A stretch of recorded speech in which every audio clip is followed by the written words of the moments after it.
Well, folks, welcome to one more edition of Politics and Runway. Berto Willis, your host. Thank you so kindly for being a part of the show. We are going to have a great show for you today. Today we have a special guest, but beforehand, let's just go ahead and get right into the show. So first of all, let me get to the page. Here we go. Title of the show today, Lisa Conyers discusses welfare for the rich. And secondly, or actually we're going to do a little bit of this first, the politicization of COVID-19. Lisa Conyers discusses welfare for the rich in a manner all can understand. Her new book gives examples that will shock most. The politicization, I always mess this word up because it has an extra syllable that I always kind of forget to put in. The politicization of COVID-19 is hurting us all. Lisa Conyers on a necessary mission. I interviewed Lisa Conyers this morning to discuss what she found out about the rich, which she documented very well in the book, Welfare for the Rich. We go into a healthy discussion on many economic issues, including some dealing with the welfare for the really needed as well. At first, I wasn't exactly sure from what direction I was going to interview her because based on her previous book, I wasn't sure where she was on the scale, if you will. But you know what? None of that really matters because what we had was a darn good discussion on the entire issue. But anyhow, look, for those of you that are here in Texas, like many other red states, California kind of has some issues as well, but not as bad, are in dire straits. When you politicize healthcare, viruses, and that sort of thing, you hurt us all. And that is what's occurring right now. What is it going to take for people to try? There's something that I talk about all the time. One of the things that have occurred in America and this has been going on for too long, is what I call the dumbification of America. The dumbification of America is where we no longer preach science. We no longer preach real history. We no longer teach people how to think for themselves. And what happens then? What happens then is exactly what's happening now. We don't know what is real.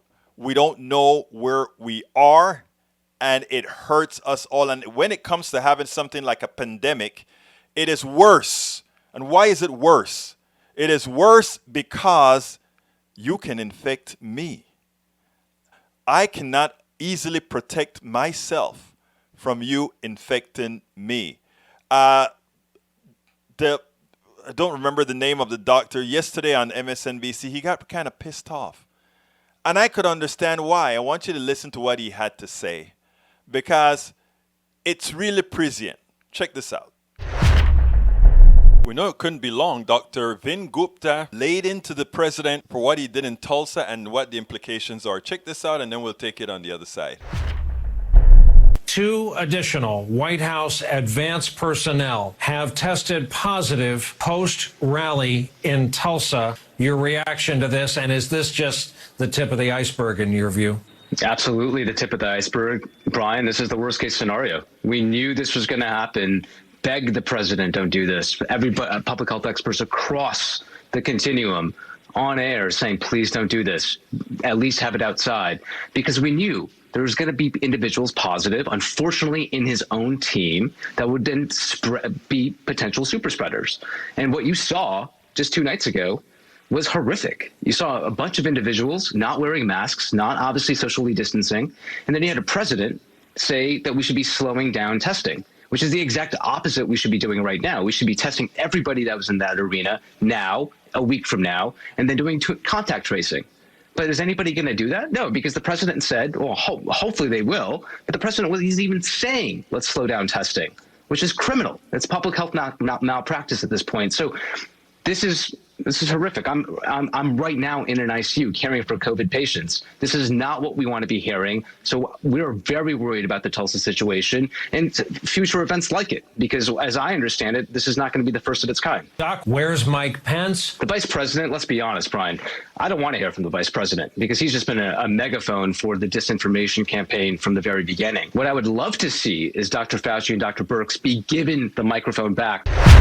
Now, let's be clear. So that is a medical portion. But when we look at it from a political standpoint, we have to look at it this way. Donald Trump has made that rally fatal to many. It is imperative that we don't allow this to slide. We must make this rally fatal to his re-election campaign, because he has proven time and time again that he's a clear and present danger. What do you do about a clear and present danger? You get rid of it. And how do you get rid of it, especially one that has a cult next to them? You break off those folks that are not cultists but are in it for themselves, because the only people that can support Donald Trump are those with cultish behaviors or those who are just looking out for their economic interests, because when they add things up, for whatever reason, they're doing better with Trump. We have to make Trump fatal for those people, and we can do it. And this is a good start.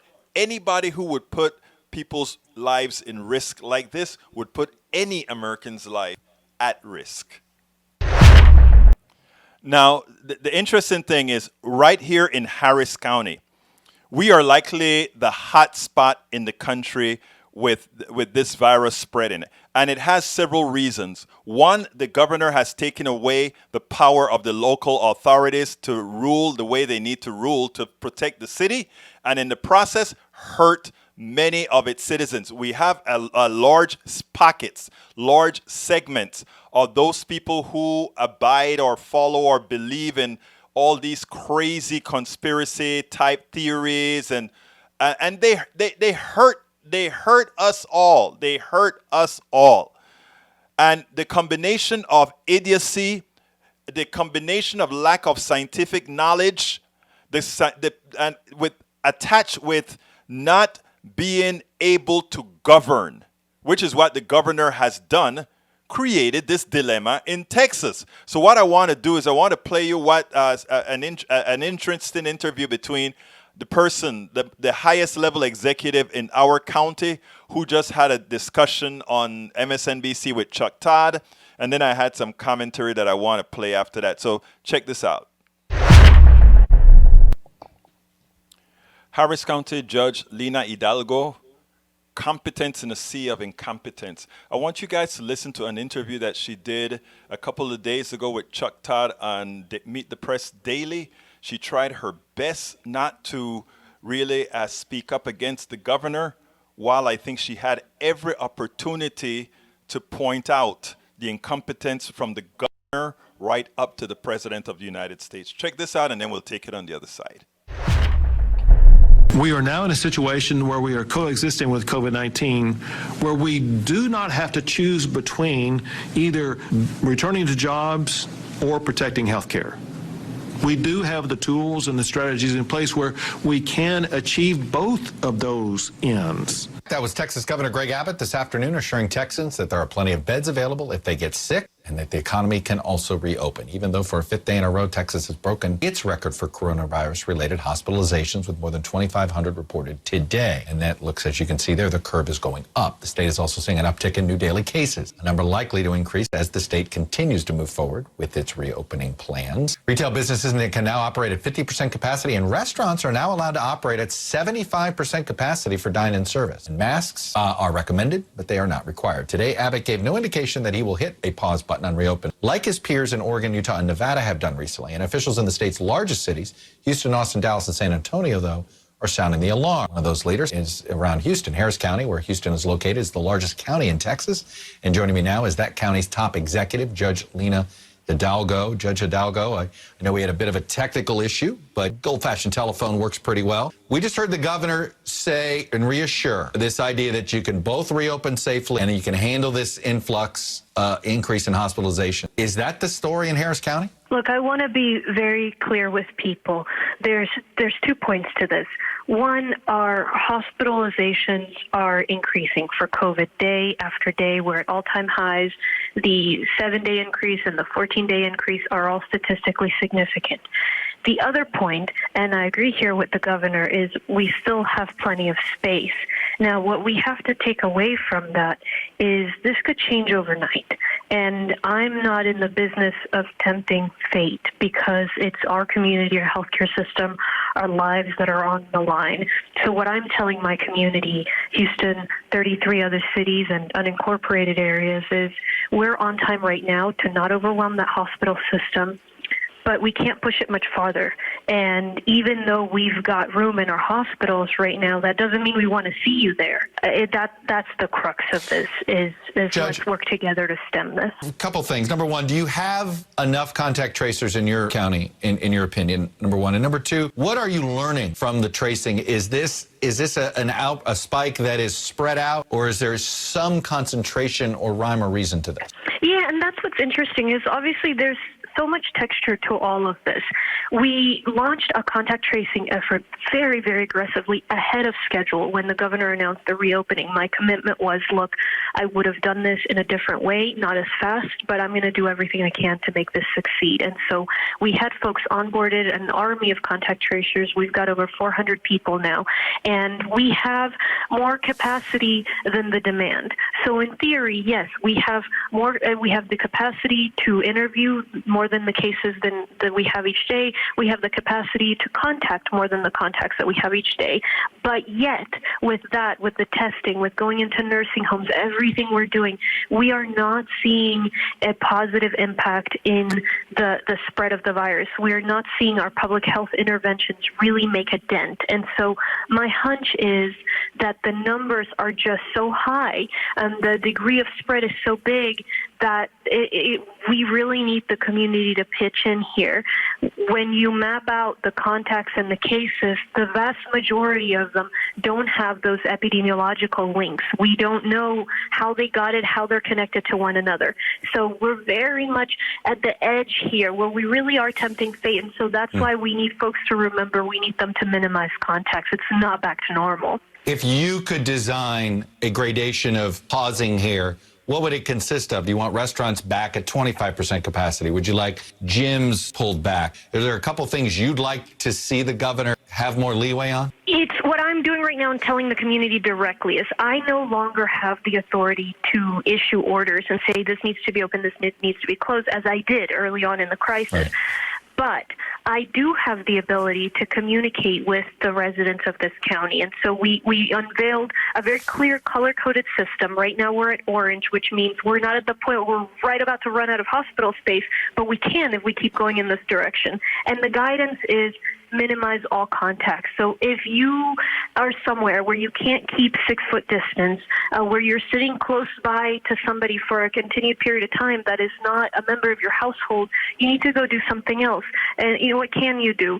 Drive-in movie theater, be outside, go buy something from a store, in and out, clubs, bars. You know, yes, I think to a large extent, restaurants. If you're nearby, you just can't avoid that close contact. And odds are, if the person behind you who's not in your household has the virus and you're sitting by them for an hour, you know, you might catch it. So that's what we need everybody to do their part. And I want to give this community its best shot to succeed because I want the economy to be sustainable. Judge Lena Hidalgo, good luck. I can hear it in your voice. You're, I think, hopeful, but you want to be realistic. I get it. I think a lot of us get it. Let's remember, please wear a mask. Everybody that's listening, please wear a mask. Anyway, thank you, Judge. Thank you so much, Chuck. You got it. Lina Hidalgo, Judge Lina Hidalgo, competence in a sea of incompetence. When you have a president giving rallies with, well, it was supposed to be several hundred thousand people. It turned out to be 6,200 people. But when you have a president that is out there lying to people about not the virus not being as lethal as it is, when you have him putting his own people at risk, when you have a governor trying to lick on the tails of a president and follow all his wishes, knowing that he's hurting his own state. When you have a governor that is taking away the power from local authorities to allow them to best protect their communities, we get the increase in Harris County and many other counties with governors and poor leadership, willfully incompetent leadership that does these things. When you have a Homeland Security director like Chad Wolf, who goes on national TV and state, oh, things are going right, opening the country at the speed at which we're opening it is just fine, in as much as we're finding that the increase in people getting infected and being hospitalized will actually hurt our system and likely put our economic recovery in dire straits and make it worse than if we had acted more responsibly instead of following the whims of an incompetent president who knows nothing about science, who cares nothing about science, even as he has competent people like Fauci giving him advice. Luckily, our governor here decided to relent.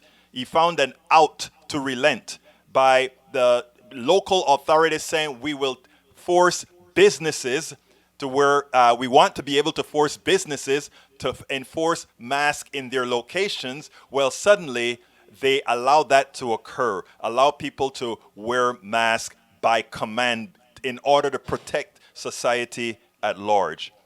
I tell you, we as the largest, as not the largest country in the world, not the most populous country in the world, but one of the countries that have the highest rate of coronavirus.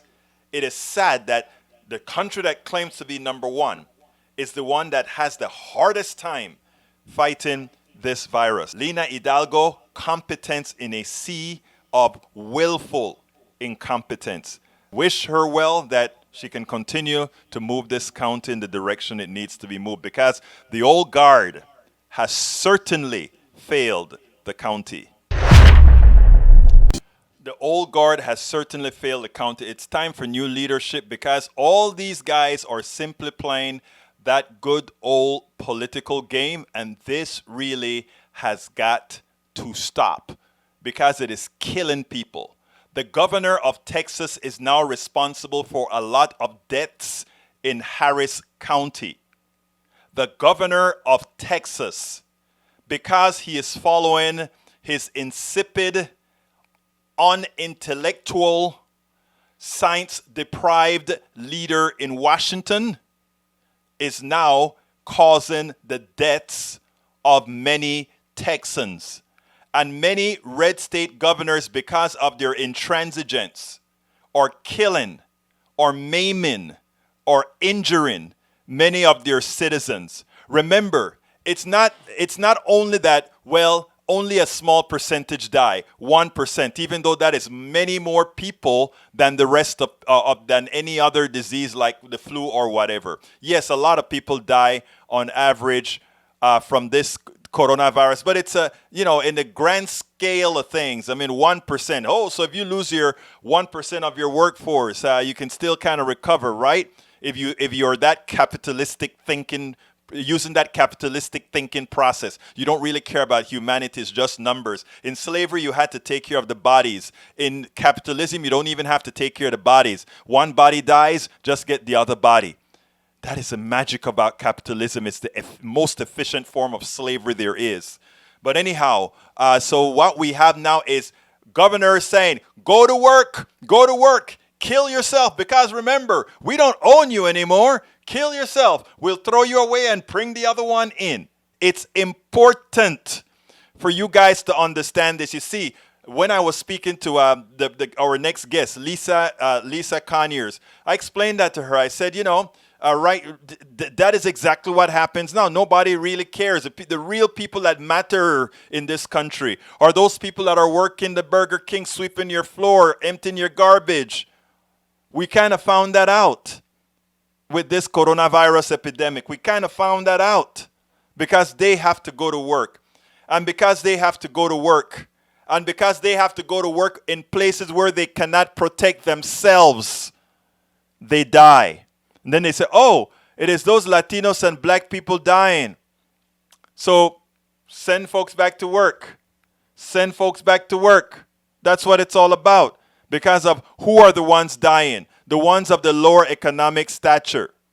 That is why it is so easy to say go back to work. Because other folks can stay behind their computers and work at home, or they can minimize themselves because they do have the PREs to wear.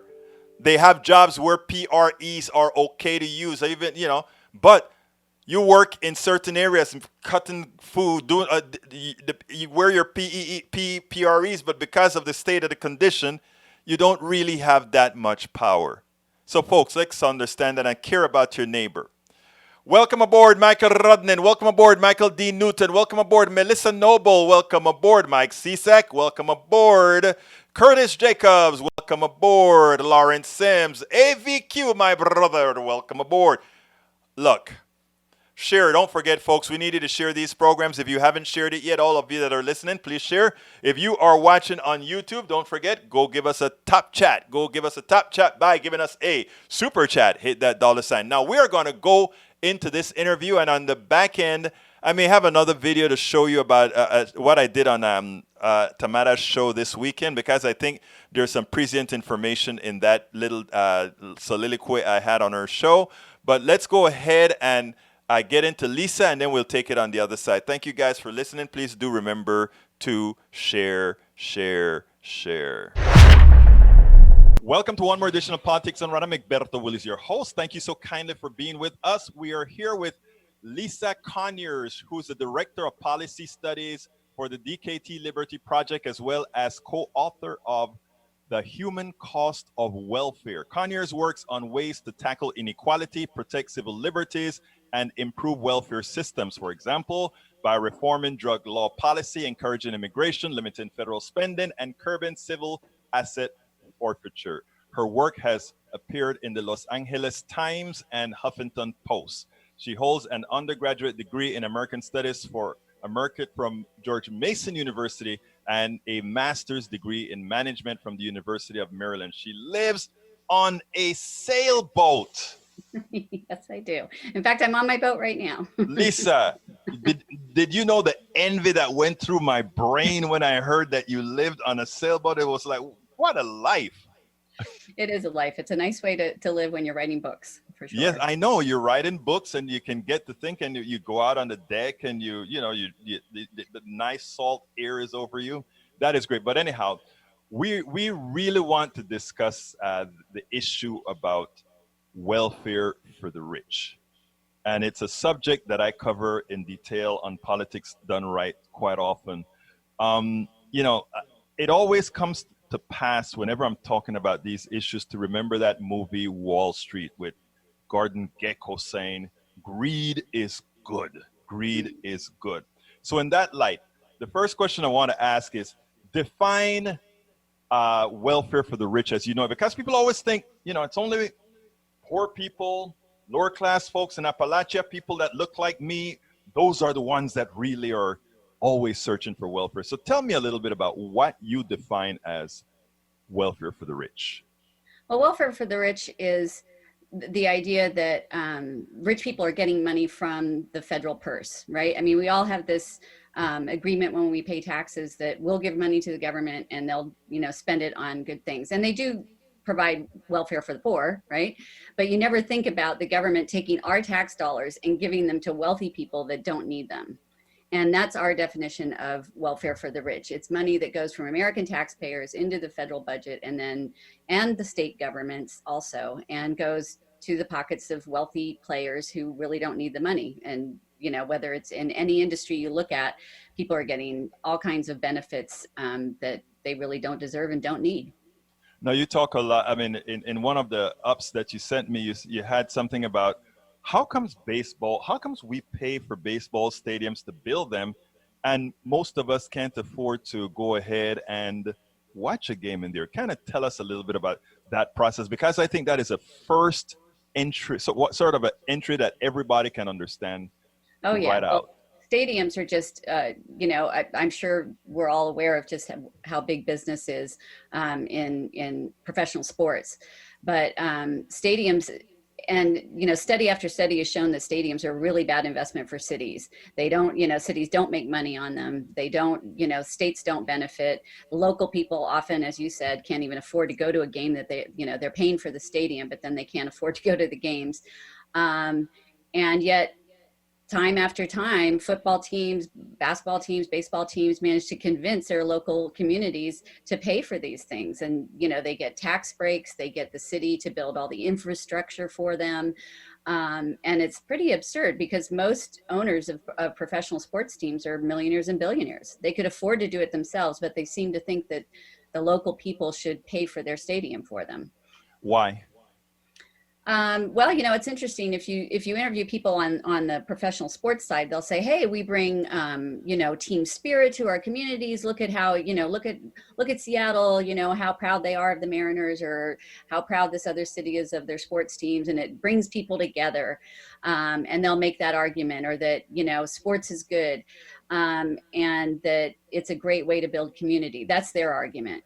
Or they'll say, well, we'll build this stadium, but what's going to happen is that next to the stadium, there's going to be hotels built and, restaurants opened and all this economic activity around the stadium. And so it's actually a benefit to the city to have the stadium. You want the stadium, you want us to come because we'll bring all this economic development.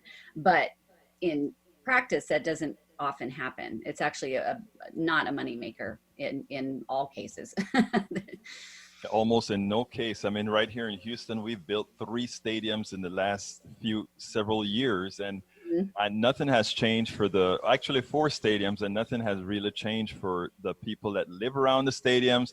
But for what it does very well is bring a lot of people into that area of town, spend a lot of money, and then they're right back out of there to the suburbs and elsewhere. Right. Now, don't you think there is an indoctrination process that occurs in this country that really puts the masses have the masses believing that something they're not worthy of gain? Because I think if you take a look at what's happening right now, COVID-19 is a big thing. Mm-hmm. And the one thing that we've been able to see right now is who are really essential workers. Yeah. Okay. Now, why is it that we are still concerned about keeping the pay of essential workers as low as it is when we are now noticing that their value is that much greater to society? And that, I think, ties perfectly into welfare for the rich, but even bluntly into when you speak about the book, what is the name of the book? Welfare for the Rich. Right. But also the human cost of welfare. Is that another? That's another book. So the first book we did was actually on the welfare system. Right. And we looked at, and basically what we were looking at is how the welfare system actually prevents people from getting out of poverty, and how it puts them in a position where it's risky to go to work instead of encouraging them, to make it easy for them to transition from not working to working.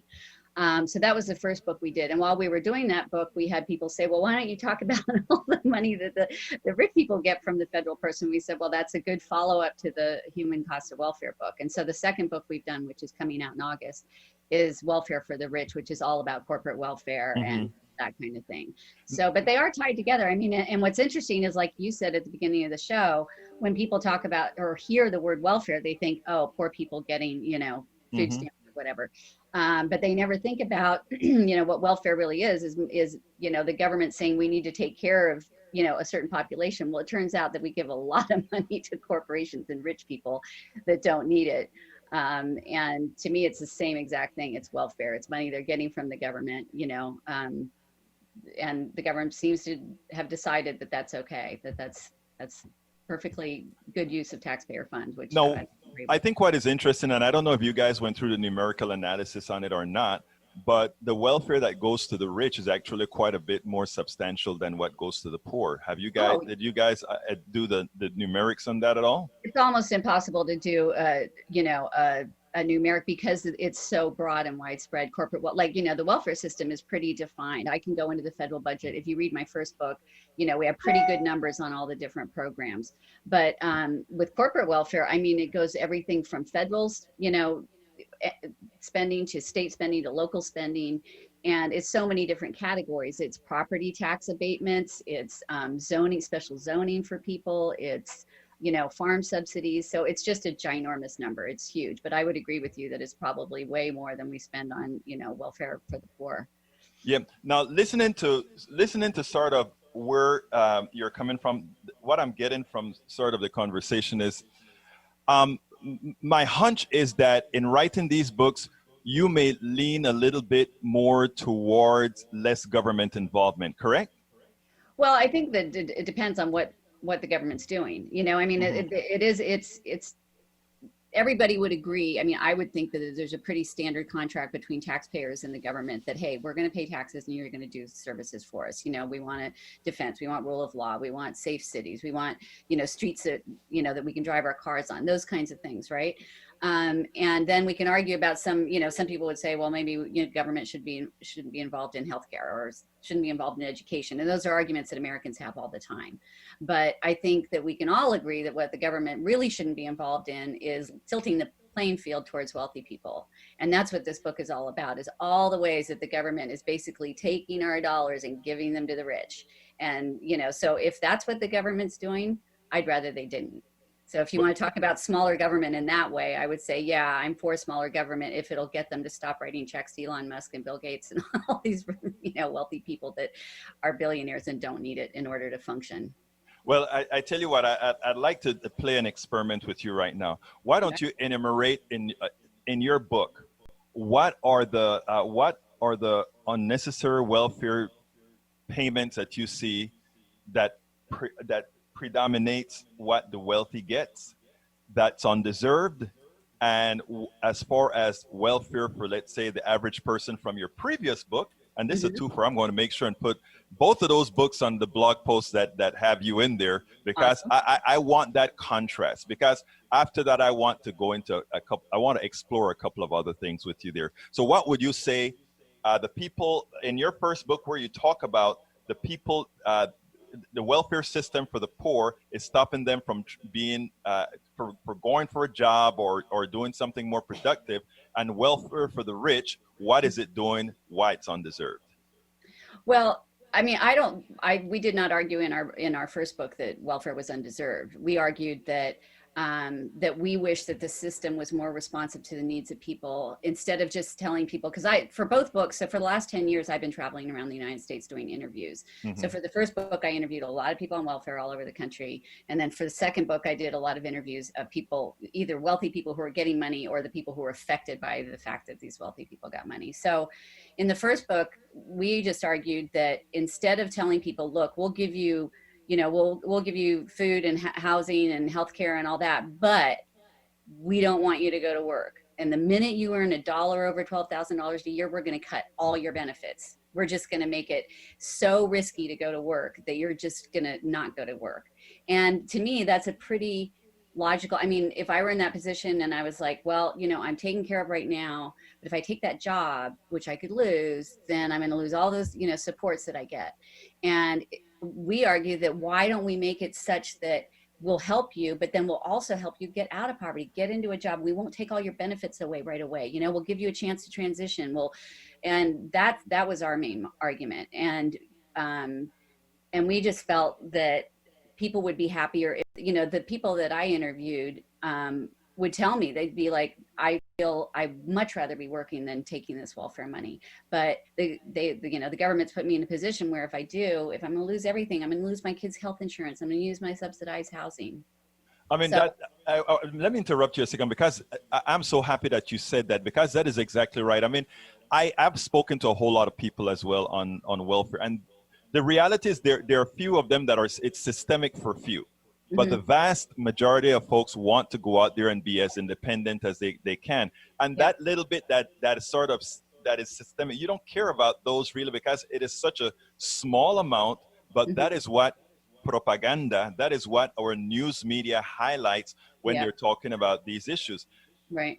I'm gonna go off your book a little bit here. That's okay. There's this thing called basic income, where they said give people are you familiar with it at all? Oh, yes. Oh, yes. Very familiar. I wrote about it in that book also. Okay, great. Where people get some money every month, a stipend, and mm-hmm. they do with it as they please. And there's some experiments that are occurring right now. I've interviewed some people at Netroots where mm-hmm. it's actually successful. What are your thoughts on that? Well, I think that I'm kind of on the fence about it because I think it's a great idea, especially in the current environment. You know, it would make it's just a tragedy to see so many people out of work and so scared about not having any money, you know, not being able to feed their families and all that. But the downside of it is, will we create a system sort of like we have now with the welfare system, with people not working because, hey, I can get by? And there's a book, I forget who wrote it, but, you know, using it as an example, well, here in California, put 4 surfer dudes together and give them each $1,000 a month, and all of a sudden they've got a house on the beach and they're surfing all the time. Is that a good thing or a bad thing? I mean, it depends on what you want, what you believe about human nature, and whether you believe that people need to be producing and part of community and part of society and part of, like, you know, something bigger than just hanging out. And so I struggle with that one because I've read, you know, a lot of the economists on both sides. I've looked at some of the studies. Some of the studies have shown that it can be successful. Other studies have shown that it does tend to decrease people's entry into the workforce. So it's complicated. It's nuanced. I don't have a you know, set answer on that one. Yeah, personally, I think we're a complicated being, you're right, but I also think we're indoctrinated, right? We're indoctrinated from birth to get up in the mornings, go to school, then you go to work. That is a civil thing to do. That is a civic thing to do. And I think basic income with an educated population, a population that knows that there's value in work, and it's what we do as a society. I think when we stop teaching civics in school, what it is like to be a good American, that really hurt, because what it did is it allowed a lot of externalities to come in and teach people things that needed not be taught. But back to your book, I just kind of wanted to, since your book was about welfare for the rich, I always want to contrast that with the other side, because what I find is a lot of things are done for the rich. In other words, we always look at things in a perspective of the rich. And I think when we look at society, the people that are really producing the most are the vast majority of folks out there. Those are the ones. In fact, the rich are living off of the backs of everybody else. Well, that's exactly right. And that's what our book argues, is that, you know, we taxpayers are paying into the system, and the rich are just sucking that money out, and they don't need it, you know. Right. But it's interesting you would say that, because with this COVID-19 thing going on, right? What was the first thing the government did when this started to happen? They passed a financial, you know, gift present. It was Christmas at the Fed, you know, and all of a sudden the first thing they did was take care of corporations and the rich and make sure that they had, you know, money still going to them. I mean, trillions of dollars were, you know, Stephen Nukin was just writing checks, right? And then we started looking at, oh, by the way, our population is getting sick and our hospitals can't handle it, and we don't have the equipment and supplies we need. And then we had that very slow botched response. So I would say that's it's too bad it didn't make it into the book, because the book had already gone to press, but that would have been a perfect example of how our priorities are all screwed up. You know, why was our first thought, oh no, what's going to happen to the rich guys, you know, when it should have been, what's going to happen to us? Exactly. It is funny because these are supposed to be smart guys, and they apparently don't understand how economics work. We all know that economic activity is what creates an economy, meaning the speed of money going around. And if you're rich and if you have your sailboat, if I give you another $10, you're not going to go spend that $10. You're going to put it on the table somewhere. If I give that $10 to somebody who doesn't have a penny, that person is going to spend it right away. That is economic activity, because the burger he buys is going to have that burger place buy some more bread. Who's going to buy more from the farmer? Who's going to buy more fertilizer? I mean, people, it is almost like, and I hate to say this, it's always like what we've had now is a dumbification of America. And that is the reason I like, when I saw your book, when it came, that is the reason I wanted to talk to you and highlight that, because I think it is high time for us to kind of peg the rich down a bit. It's not about rich envy. It's about equity. And I've noticed I didn't say equality. It's about equity, equal access to success.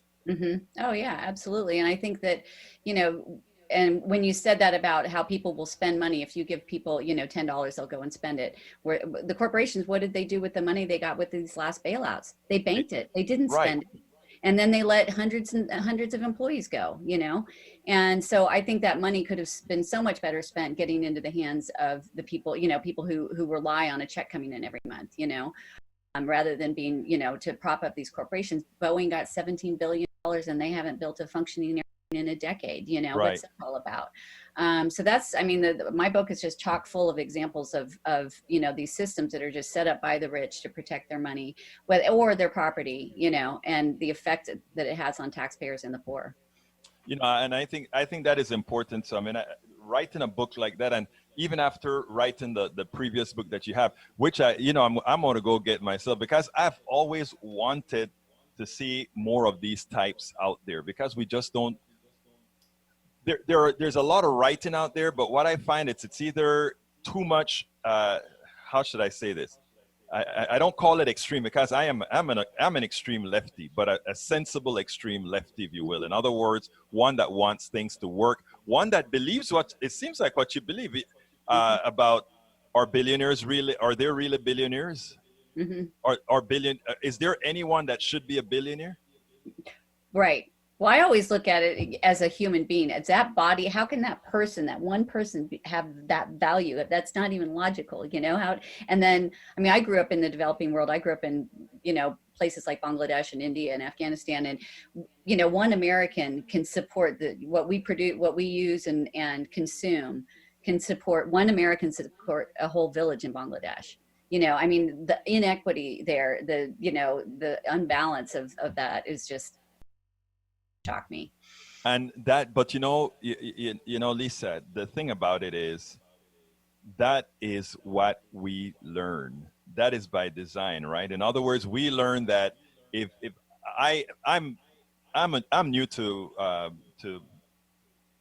politics. No, I'm not new to politics. I'm new to this particular field, but I'm an engineer by training, and it always behooved me that the engineer designs the product, creates the product, but somebody who capitalizes on it makes orders of magnitude in salary more than the engineer. And when the bonuses are paid, most of the bonuses go to these financial types.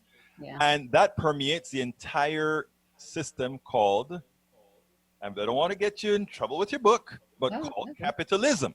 Right. Right? Yeah. That is what it preaches. So, I mean, under that purview, there's nothing wrong with it.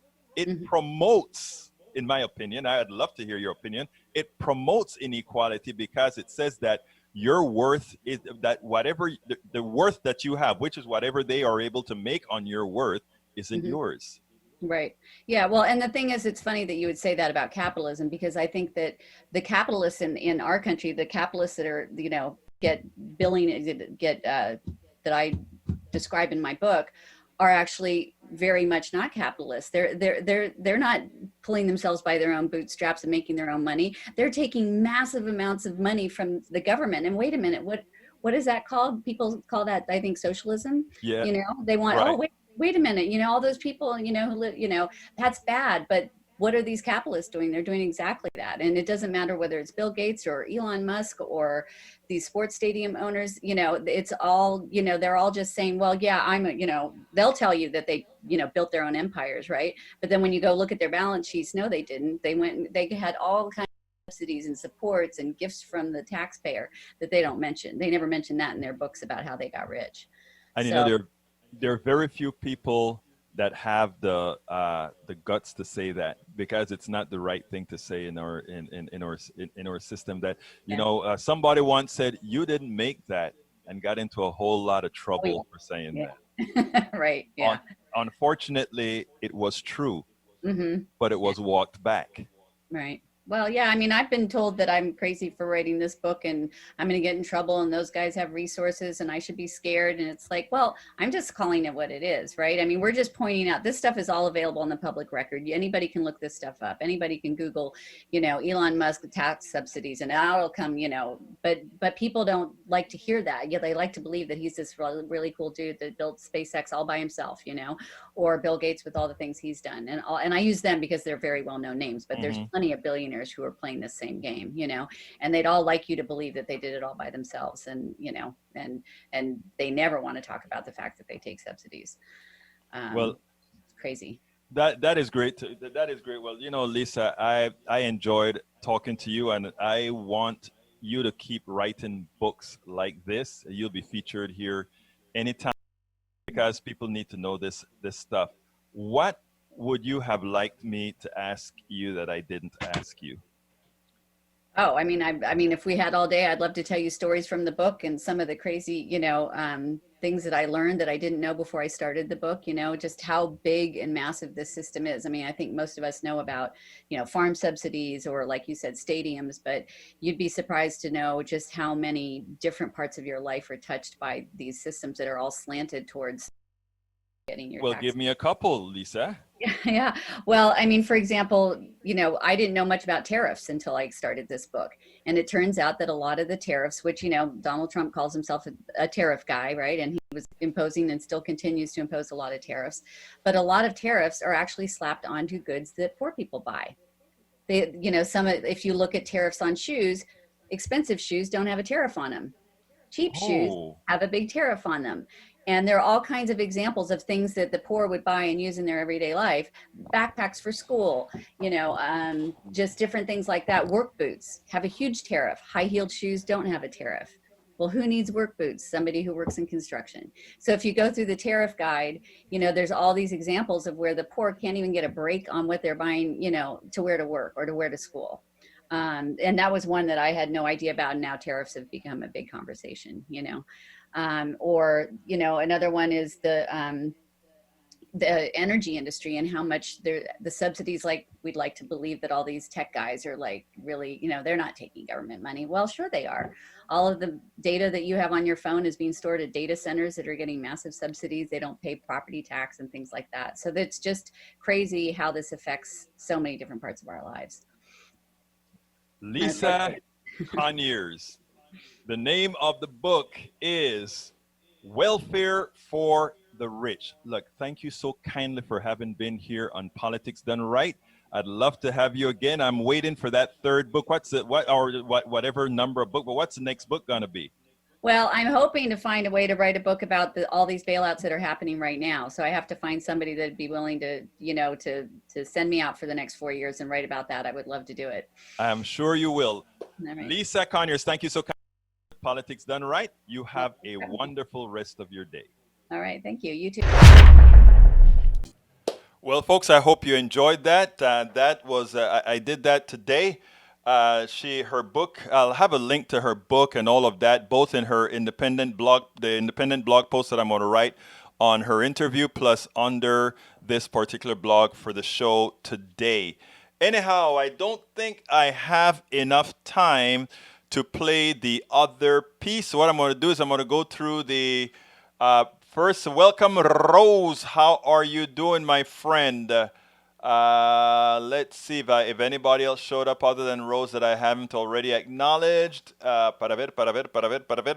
Estoy bien. Okay, let's start reading up. Oh, some new message just came in. That's Rose. Okay, let's go. Lauren says, we know it's real that Dirty Donald is increasingly and incredibly incompetent and dangerous and willing to do anything to deflect from his inability to govern and dangerous activities and policies and efforts to get reelected and avoid going to court, possibly prison. He's not going to be reelected, and he is likely going to prison. Okay? I think that the machinations that they've been doing in New York, that is what they're attempting to do. It's not about the now. It's about knowing that he's going to lose. Michael Rudnin, slow the testing down will cause the deaths of tens of thousands. The Lincoln Project has another Yeah, I'm actually It's funny that you brought up the new one with him saying, slow it down. Michael Rudnin, I'm writing a blog piece on that today. I've already started it. I'm going to cut up that video just to make sure that I can play bits and pieces of it into a new blog today. I think I'm going to do that today when I'm done with the show. Michael Dean Newton says the MSM said Trump did his classics. Translation, he lied, is not his greatest hits. And of course, we have Mike Seasick. How is Mike going to get to me today? He says, of course, Egberto hasn't kept up with the scientists from who have stated that people who are asymptomatic are not spreading the coronavirus. And after they made that statement, They came up with a correction because they didn't want to get the wrong message out. And interestingly, I have the smartest people watching Politics Done Right, because Rose came back with the very, very answer that one needed to hear. She said, replying to Seasick, this makes sense because if they are totally asymptomatic, they won't be sneezing, etc. I'd love to know what the situation would be of someone asymptomatic for COVID, but were spreading fluids because of sneezing from allergies, for example. Guess what, Rose?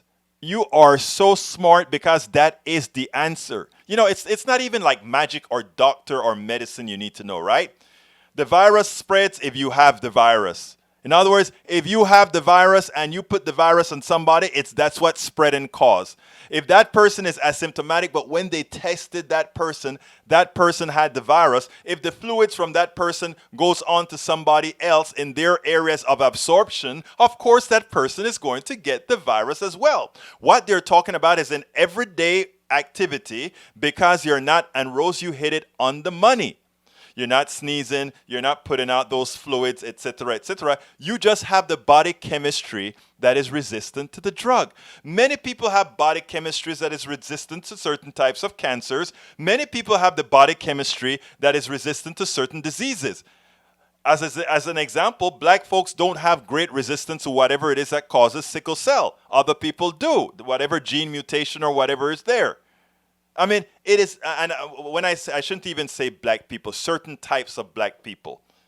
Certain types of white people have a particular prevalence of certain types of breast cancers. I think there's this I don't remember the name. I wrote this in my book about this particular mutation, that when women have that sort of mutation, many of them go ahead and cut their breasts off because they know they're likely to get it. So thank you, Rose William, for immediately immediately answering that statement, because it is a dangerous statement if it's not understood what the World Organization was doing, and they made sure to come out with a clarification. So thank you so kindly. Let's see. You're right. Yes, I'll tag you, Michael. You're right that another good example for asymptomatic people can spread it. Anyway, my point was that the experts are saying that it's less likely to spread by asymptomatic, but not that they can't continue to spread it. That another good example. That's okay, good. All right, top cause of coronavirus spread: person who is infected, coughs, sneezes, talks loudly, yes, yells, etc. Causes droplet spread. Someone touches what exactly? Thank you very much, Michael. You're on the money. Let's see if there's anything else I need to cover before we kind of get out of here in the next 2 minutes. Michael D. Newton, we placed a public interest notice on this tweet for violating our policy against abusive behavior, specifically the presence of threat of harm. From Donald Trump. Yeah, I think I saw that.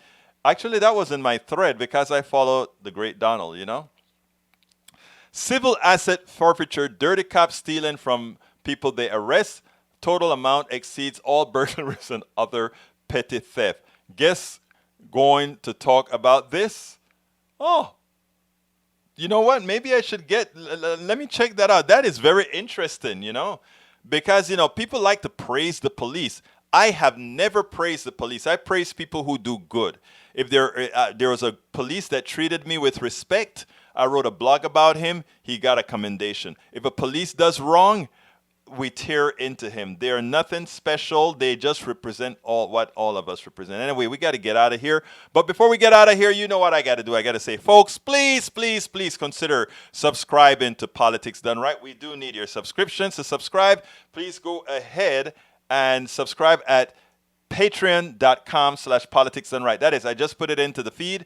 patreon.com/politics done right. Alternatively, you can go via PayPal. And to do it, thank you very much for being here, Michael Rudnin. You can go ahead and go to paypal.me/politics done right. That is paypal.me/politics done right. And, I just realized we also have Cash App.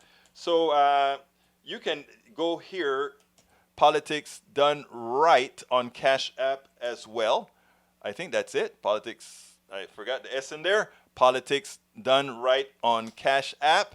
And on, what is that other one? Venmo, it is just venmo.com/politics done right. And of course, you can shop at our store by going to Politics Done Right. store.politicsdoneright.com, where you can get our book, As I See It, Class Warfare, the only resort to right-wing doom, or the book of me losing my procedure for losing weight as I had to for health reasons. And of course, our cup is out there too. Actually, we have several designs of the cup, several designs of t-shirts, all of that good stuff. Please go out there. In all that you do, whether you get our book, subscribe, or whatever, you are ensuring that we can continue to do this. Promote info. Exactly, Rose. BRCA1, BRCA2. It's in my book as well. I covered it because they tried to patent that gene, Rose. They actually tried to patent the gene. Something that the nature provided. Melissa said there is an atheist group that meets every Sunday that is more of what I understand a true Christian is. They have weekly speakers to do exactly what your doctor guest speaks of. Really enjoying this interview. Thank you so kindly, Melissa. Folks, I didn't put on my store. Anyhow, folks, let me tell you. I do know that you guys have where to go. There are many places to be on the internet. If you are here with me, I know that I appreciate your presence. Whether you're on YouTube, Twitch, Periscope, or Facebook Live, thank you so kindly for being here. Please do remember to share, and share. I'm thinking about changing times to increase our viewership because this time, a lot of people are working and doing other things. But if you share us a lot, we get thousands of people after the fact. I'd like to get more people during the fact. Anyway, my name is Egberto Willies. This is Politics Done Right. And you know how I end this baby. I am what? Out! I'm Egberto Willies, host of Politics Done Right, an independent news program. I post several news videos of interest every day. I ask you so kindly to subscribe to my channel, and please leave me some comments. Thank you very much.